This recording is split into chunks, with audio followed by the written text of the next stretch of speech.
fiery horse with the speed of light, the cloud of dust, and a hearty hi-yo Silver, the Lone Ranger.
With his faithful Indian companion Tonto, the daring and resourceful masked rider of the plains led the fight for law and order in the early western United States. Nowhere in the pages of history can one find a greater champion of justice. Return with us now to those thrilling days of yesteryear. From out of the past come the thundering hoofbeats of the great horse Silver. The Lone Ranger rides again. Come on, Silver. Let's go, big fellow. Hi-yo, Silver. Hi!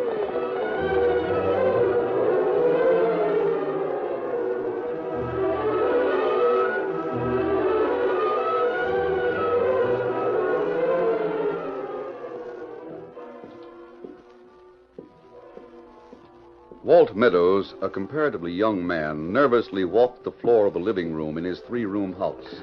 From time to time, he glanced toward the bedroom with a worried expression on his face as he waited for his close friend, Dr. Ned Howe, to come out with the news. Suddenly, Walt stopped as he heard a plaintive, muffled wail. Oh, it's over. Thank heaven it's over.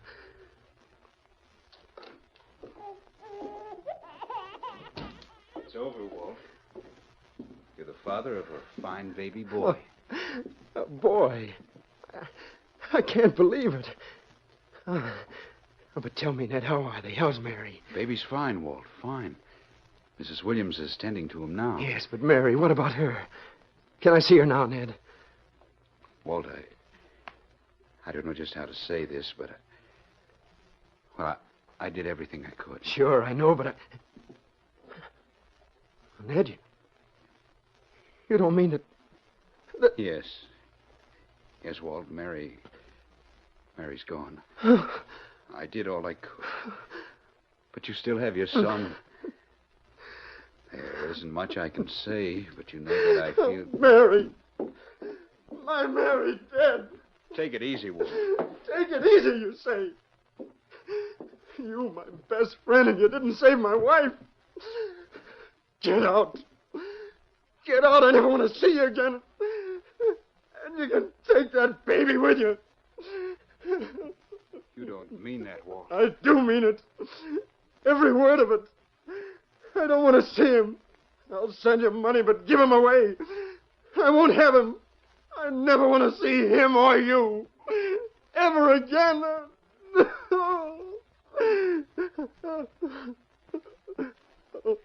Mary.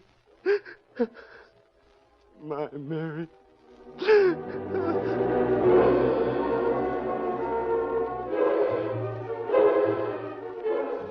The years passed, 10 long, weary years, and Walt Meadows, resentful and bitter, had put in long hours of hard work, so that his ranch had prospered, becoming one of the largest spreads in the territory.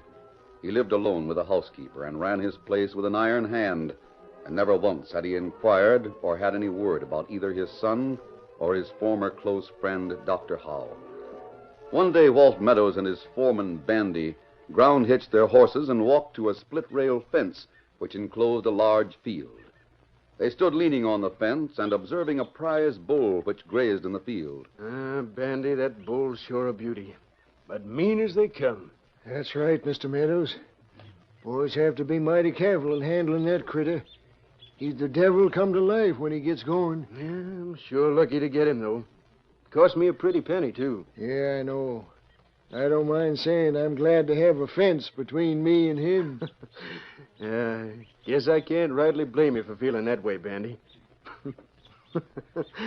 I don't hanker to come face to face with that critter myself. No, he's just about the biggest... Hey, look. Over there. What's the matter? I don't see anything. Somebody's gotten into that field. They're riding over this way, see? Down to the left. See, you're right, Bandy. If that bull sees him, he'll be The able bull to know... sees him, boss. Look at the way he's acting. Go back! Get out of that field! Boss, look, it's a kid. A kid on a pony. Jumping Jehoshaphat. Even if we tried, we'd be too late getting to him. The bull's running towards him. Bandy, that kid's a goner. And there isn't anything we can do to stop it. At the same time, along a trail which skirted the other side of the field, two horsemen rode in the direction of town. They were the Lone Ranger and Tonto. Suddenly, a sound reached them that caused them to rein to a quick halt. Oh, Silver, hold on, Look, Tonto, in that field. Mean-looking bull run at boy and pony. He hasn't a chance. He'll be gored. We'll have to help him. Come on, Silver. Get him up, Scout. Have to clear the fence. Up, Silver. Up, Scout. Boy's fallen from his pony. Right to the boy, Tonto. He seems to be hurt. I'll attract the bull's attention. Get him up, Scout. Come on, Silver. As he neared the maddened bull, the Lone Ranger reached for his lariat. Then, swinging it over his head, he gauged the distance, and swerving suddenly to the side, threw the sturdy rope, catching the bull by the 4 feet and bringing him to the ground heavily. The Lone Ranger, seeing that Tonto had picked up the injured boy and was safely out of the gate, took a knife from his belt, cut the lariat, then headed Silver toward the fence where Walt Meadows and Bandy stood. Come on, Silver. Up, Silver. Oh, Silver, how about... Oh! Mister, there was something I never thought I'd live to see. I don't know who you are. Notice you're wearing a mask. Never mind the mask. Where did my friend go with the boy? He's all right, stranger. He went through the gate at the end of the field. He'll be coming along soon. He's bringing the pony, too. Hey, that sure was something, mister. You saved that kid's life and no mistake. That's what I intended to do. He would have been gored to death by that bull. He sure would. I wonder how he got into that field in the first place. Well, I guess he opened the west gate and rode through, boss. That doesn't matter now. The main thing is the boy is hurt. He had a bad fall. Here comes your Indian friend now. We'll soon know about the kid. Yes. I don't know whose kid he is, but I'd never forgiven myself if that bullet got to him. Thanks to you, it didn't. Oh, Scout. Oh, Thank fella. you, Silver. Oh, fella. Big fellow. Boy still unconscious, Tonto. Him get bad fall, Kimus. Let me see. Severe blow on the head. They've got to get him to a nearby ranch and get a doctor. I reckon my place is the nearest, mister. Better take him there. All right, easy. Silver. Tonto, you take the boy to this man's ranch. I'm Walt Meadows, stranger, and this is Bandy, my foreman. I've heard about you, Mr. Meadows. I'll try to find a doctor for the boy. Him bad off, Kimasabi. Need doctor soon. Come on, we'll show you to the ranch house, Indian. I'll find your place, Mr. Meadows. Tonto, do what you can for the boy until I bring a doctor. Come on, Silver!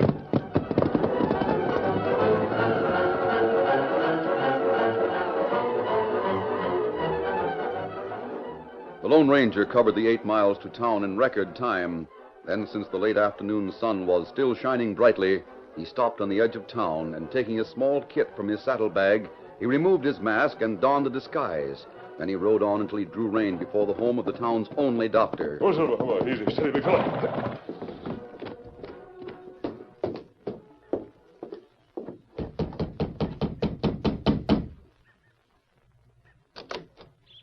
Is the doctor in? Why, no, sir. The doctor had an emergency case out the Bar Y spread about 20 miles from here. He won't be back, probably till morning. Well, this is an emergency case, too. Do you know of another doctor? Well, now, let me see. Seems to me there's a very good doctor over at Pineville. Pineville? Well, that's quite a distance from here. That's right. Pineville's about 20 miles east of here, mister. But if you can get there, they say Dr. Ned Howe's a fine doctor. Dr. Ned Howe? That's right. He's been a-practicing in Pineville nigh on to 10 years now. If you find him to home, he'll come with you. He's like that. Oh, thanks. I'll ride on to Pineville. Oh, fella. We've got a lot of riding to do. Come on, Silver.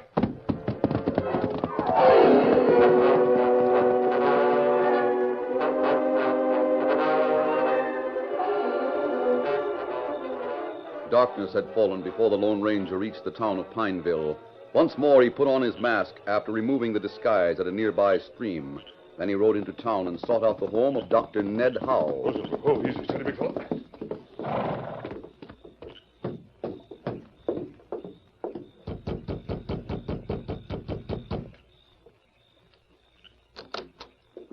Dr. Howe. That's right. You're masked. Why do you I'll explain the mask later, Doctor. I come to ask you to ride with me, a long ride, to save a young boy's life. But if you're an outlaw, how do I know Believe that... me, I'm not an outlaw. The boy I mentioned will die unless he gets medical attention. Too much time has elapsed now. Will you come, Doctor? Where is the boy you mentioned? He's at the Walt Meadows Ranch, unconscious. Did you say the Walt Meadows Ranch? That's right. You must have heard of it. Yes. Yes, I've heard of it, all right. And you'll come. Stranger, if I as much as set foot on the Walt Meadows Ranch, I'd be shot on sight. I don't understand. I haven't time to explain. But Walt Meadows hates me and has forbidden me ever to set foot on his ranch. And you're afraid? No, I'm not afraid. Then but... come with me. I'll guarantee that Mr. Meadows will allow you to attend to the boy. In that case, he would have to have changed a lot. You've got to come, Doctor. A life is at stake. I'd try to get another doctor, but you're the only one available. Remember, that boy may die if you don't come with me. All right, stranger. I'll go with you regardless of the outcome. I knew you would. Hurry, Doctor. There's no time to lose.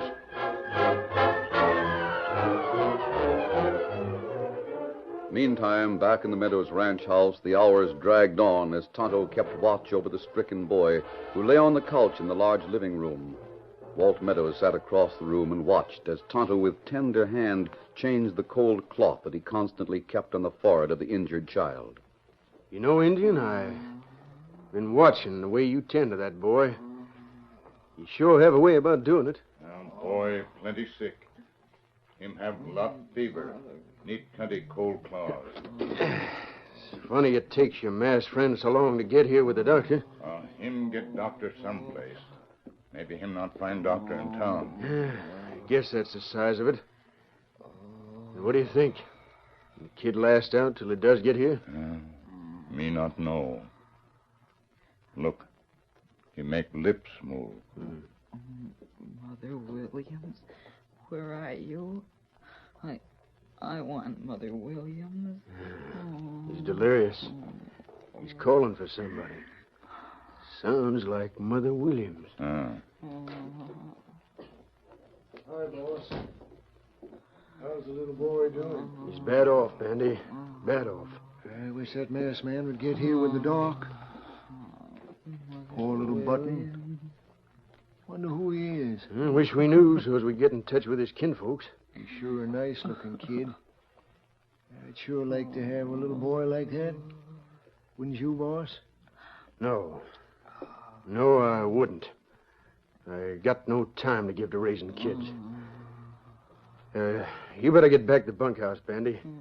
Give the ranch hands their orders for tomorrow. All right, boss. I sure hope the doc gets here soon. I'd hate to see anything happen to that kid. Good night. Good night.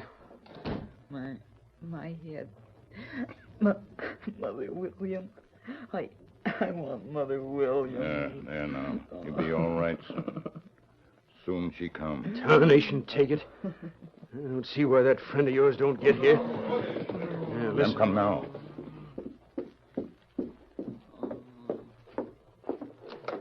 Yeah, it's about time you got here. I had to ride to Pineville for the doctor. Mr. Meadows, this is Dr. Howe. Dr. Howe. I've come to try to save the boy, Walt. I had to come. Ned Howe. I've sworn that if you ever set foot on my property, I'd kill you on sight.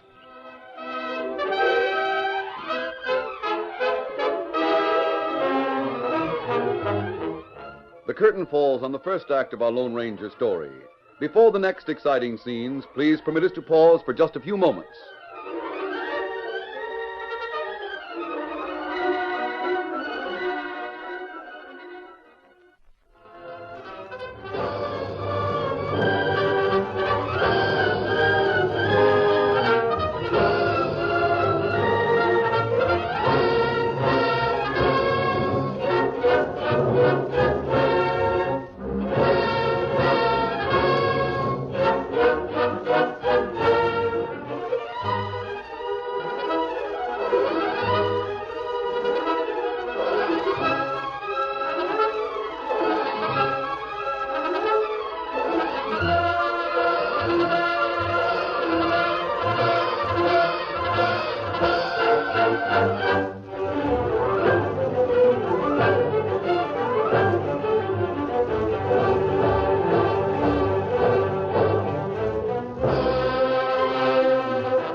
Now to continue our story.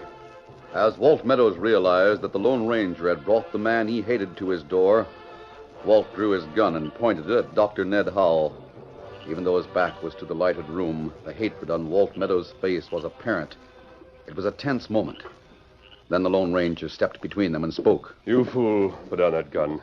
This is no time to settle your grievances. Step aside, stranger. Give me that gun. Why, you... Ned Howell have to step over my body before he can come into this house. And that's what he'll have to do. Sorry. Go in, Doctor. Hurry. You'll regret that, stranger. I I'll don't show like you to cover you with my gun, Mr. Meadows. But your hatred has blinded you to the reason I brought Dr. Howe here. Now move inside and close the door. This is unheard of. Give me your word that you'll let Dr. Howe perform his duty here. I'll holster my gun, Mr. Meadows. Well, all right. But after he leaves this house, I'll follow him and settle an old score. That remains to be seen. How is the boy, Doctor? I haven't had a chance to examine him yet. Now I'll... Great Scott. What's the matter? Nothing. Nothing at all. I'll need plenty of hot water and bandages. Clear that table over there. Housekeeper, have plenty hot water ready, plenty bandage. Good. And I'll need someone with a steady hand to help. The skull is fractured, pressing on the brain. I'll have to work fast, operate right away. I'll help, Doctor. Good. From now on, every minute counts if we have any hope at all of saving this boy's life. Working with deft, quick movements, Dr. Howell, assisted by the Lone Ranger, performed a necessary but delicate operation that meant life or death to the little boy on the table. Suture. Suture, Doctor. Scalpel again, quickly. Scalpel. Sponge. Sponge. Suture. Suture. For some time, working as a team, the doctor and the Lone Ranger went on unhesitatingly. Finally, Dr. Howell raised his eyes and spoke. That's it. We've finished. And the boy? Thanks to your help, stranger, he'll live. But he'll need proper and constant care. You should have studied medicine, sir. Thank you, Doctor. I congratulate you upon your skill. I doubt if any other man could have saved that boy's life. I appreciate that, sir. I'll give the boy an opiate. Then if there's someone who can watch over him through the night... Tonto will stay with him. Me watch him. Hold on there, Howell. Take it easy, Meadows. Don't worry. I'm not raising a ruckus. Not right now, anyhow. But if you're thinking of paying more visits to that boy there, you're mistaken. But you need attention in the morning. I'm letting you leave tonight because I'm soft-hearted over the fact that you did save the kid's life. If you show up here again, I'll keep my vow to gun you down. Just a minute, Meadows. This operation is only the first step. That boy will need expert attention for some days to come. Go find another doctor. But I'm telling you, Howe isn't coming back onto my property. If the boy could be moved, we'd take him elsewhere tonight. But he can't be moved for several days. I mean what I say regardless. I'm willing that the kid stay here, but I won't have you coming back, and that's final. Walt, you don't know what you're doing. I know well enough. There's no other doctor available if the boy should take a bad turn during the night. I'll find a place to stay. Regardless of Walt Meadows' threats, My duty demands that I come back if the boy needs me. I'm warning you, Ned Howe. Dr. Howe, we have a camp nearby. You can stay there with me tonight. If you're needed, Tonto will come for you. Me come. I want to talk to you, Doctor. Come on, we'll go to our camp. Remember what I said. Don't set foot on this ranch again, Howe, or you'll take the consequences. Good night.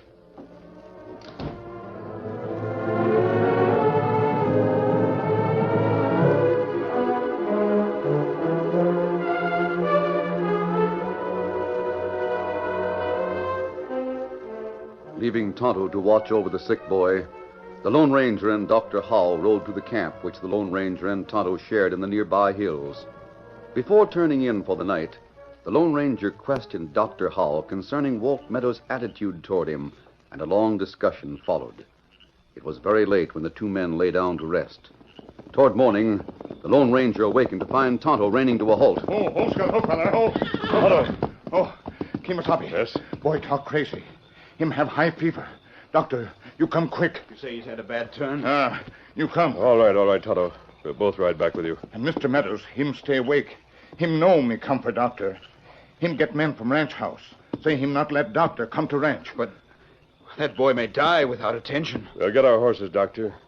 I'll see that you get to the boy. Come on.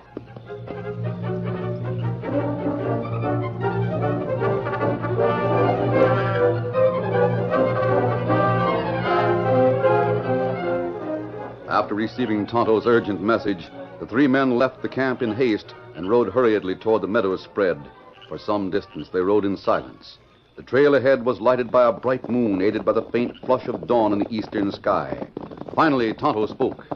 We soon come to trail into ranch house, Kimasabi. Yes, we turn off just ahead. The moon is so bright we can... Looks like several horsemen waiting at the ranch entrance. That's right. Walt Meadows and his ranch hands. Them try to keep doctor off ranch. Straight up there, all of you. You know what's good for you? Oh, Silver. I told you, Howe, not to come back here. And I meant what I said. Walt, you have to listen to reason. That child in your ranch house needs attention. He needs it badly. My housekeeper can watch out for him till we get another doctor. You can't get another doctor for many hours, Meadows. Maybe too late then. I'm taking that chance. But Ned Howe isn't putting foot on this ranch. This is ridiculous. I've got to get to that boy. Get up there. I warned you, Howe. Now I'll show you. I'm sorry I had to do that to bring you to your senses, Meadows. Come on, Silver. Why are you interfering? What's the reason Dr. for it? Howe told me a story on the way to camp. He kept the truth from you for reasons of his own. Oh, Silver. Oh, Truth? What truth? Meadows. The little fellow in there is named Walter Meadows Williams. Does that mean anything to you? Walter Meadows Williams. You mean... I mean he's your own son, Meadows. Mrs. Williams in town has raised him. Now, will you allow Dr. Howe to stay here? Well, Oh, yes, Ned can stay with my boy. Oh, I guess I went loco for a spell.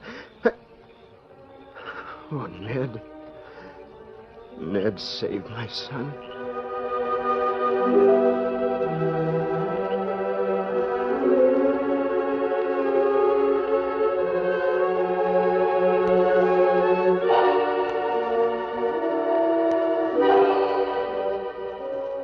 Dr. Howe had ridden on to the ranch house in spite of Walt Meadows' threat and didn't know of Walt's sudden change of heart. By the time the others arrived, the crisis had passed, and little Walter was resting easy. A short time later, the slanting rays of the early morning sun shone in upon a quiet group that stood about the small, still form on the couch in the Meadows' living room.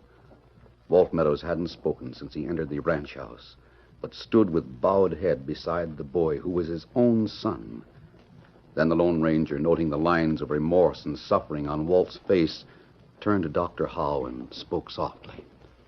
What do you think, Doctor? You'll be all right, sir.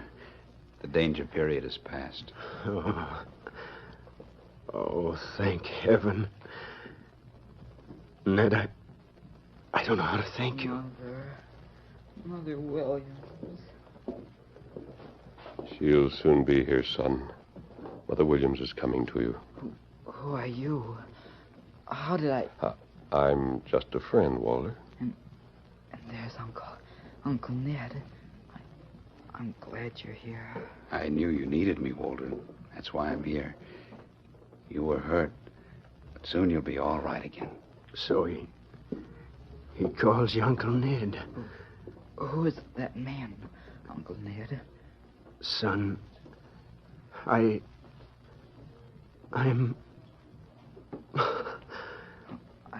I like you. You feel sorry because I'm hurt, don't you? Yes. Yes, of course I do. Son. Dr. Howe, where is he? The Indian who came for me said that he... Walter, my poor little boy. Mother Williams. I'm glad you're here. He's going to be all right, Mrs. Williams. When I heard he was at this place, well, I didn't know just what to make of it. Everything's all right, Mrs. Williams. I know who he is. And I want him with me. Always. And you must move in here with him. Sonny, do you hear that? Remember, I always told you someday your father would come for you. Are you my father? Honest? Yes, son.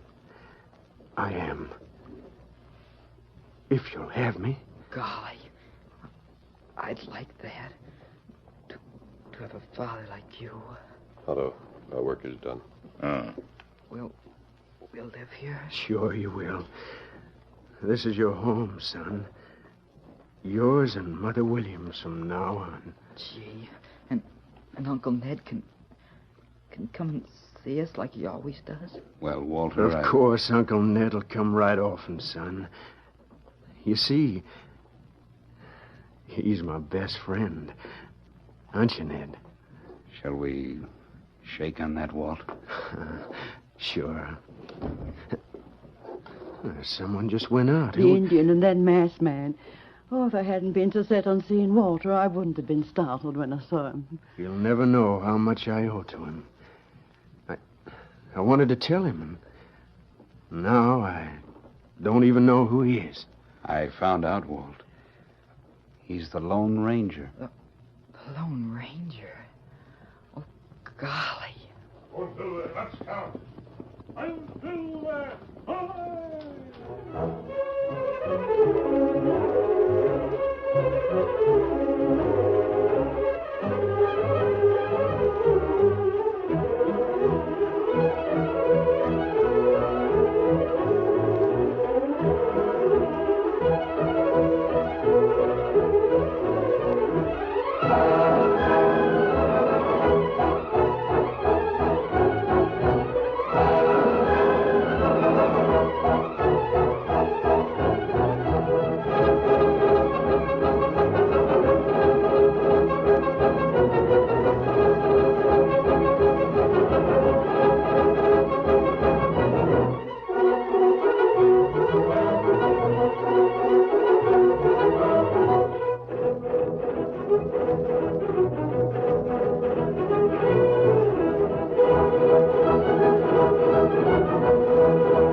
The story you have just heard is a copyrighted feature of the Lone Ranger Incorporated.